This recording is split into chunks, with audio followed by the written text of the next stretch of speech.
बरुथनी एकादशी व्रत की कथा, जो कि वैशाख मास के कृष्ण पक्ष की एकादशी है। तो कथा में आगे बढ़ते हैं।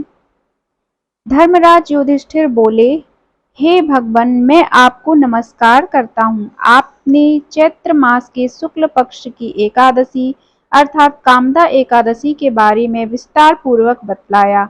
अब आप कृपा करके वैशाख कृष्ण एकादशी का क्या नाम है तथा उसकी विधि एवं महात्म्य क्या है। भगवान श्री कृष्ण ने कहा, हे राजेश्वर, वैशाख मास के कृष्ण पक्ष की एकादशी को वरुथनी एकादशी के नाम से जाना जाता है। यह सौभाग्य देने वाली, सब पापों को नष्ट करने वाली तथा अंत में मोक्ष देने वाली है। इसकी महात्म कथा आपसे कहता हूँ। प्राचीन काल में नर्मदा नदी के तट पर मांधाता नामक राजा राज्य करते थे। वह अत्यंत दानशील तथा तपस्वी थे।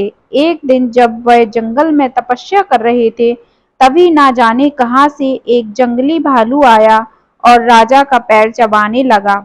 राजा पूर्ववत अपनी तपस्या में लीन रहे। कुछ देर बाद पैर चबाते चबाते भालू राजा को घसीटकर पास के जंगल में ले गया। राजा बहुत घबराया, मगर तापस धर्म अनुकूल उसने क्रोध और हिंसा न करके भगवान विष्णु से प्रार्थना की। करुण भाव से भगवान विष्णु को पुकारा। उसकी पुकार सुनकर भगवान श्री हरि विष्णु प्रकट हुए और उन्होंने चक्र से भालू को मार डाला। राजा का पैर भालू पहले ही खा चुका था। इससे राजा बहुत ही शोकाकुल हुए। उन्हें दुखी देखकर भगवान विष्णु बोले, हे वत्स, शोक मत करो। तुम मथुरा जाओ और वरुथनी एकादशी का व्रत रखकर मेरी वराह अवतार मूर्ति की पूजा करो।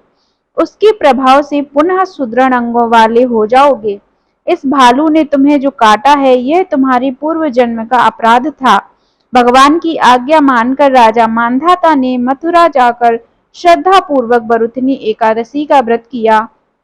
इसके प्रभाव से राजा शीघ्र ही पुनः सुंदर और संपूर्ण अंगों वाला हो गया।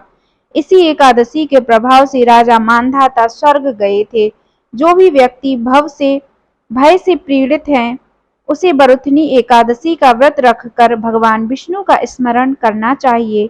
इस व्रत को करने से समस्त पापों का नाश होकर मोक्ष मिलता है। ओम नमो भगवते वासुदेवाय। ये थी हमारी वरुथनी एकादशी वैशाख मास के कृष्ण पक्ष की कथा। अगर आपको हमारी कथा अच्छी लगती है और आप हमारे चैनल पर नए हैं, तो चैनल को सब्सक्राइब कर लीजिए और लाइक एंड कमेंट करना ना भूलिएगा।